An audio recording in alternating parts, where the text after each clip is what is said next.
పొటల్స్ కర్రీ ఎలా చేసుకోవాలో చూద్దాము. నేనైతే ఈ విధంగా చేస్తాను. కొన్ని ప్రదేశాల్లో దీన్ని పొటల్స్ అంటారు, ఇంకొన్ని ప్రదేశాల్లో పరవలని కూడా పిలుస్తారు. కడిగి ముక్కలుగా కట్ చేసుకుని కొంచెం ఆయిల్ వేసుకుని వేయించుకొని పెట్టుకోవాలన్నమాట.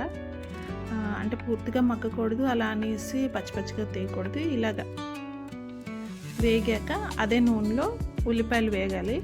ఉల్లిపాయలు వేగుతూ ఉండగా అల్లం, పచ్చిమిరపకాయ, వెల్లుల్లిపాయ, పోస్తో అంటారు, గసగసాలు అంటారు, పాపీ సీడ్స్ అంటారు.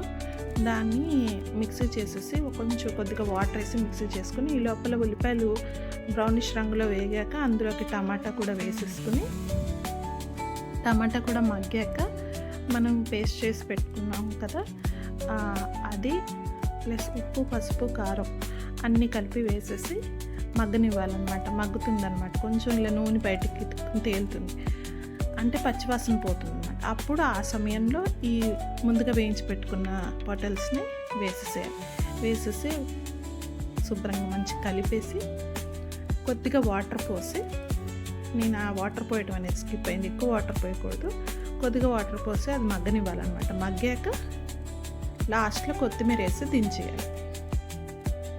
ఇంతే.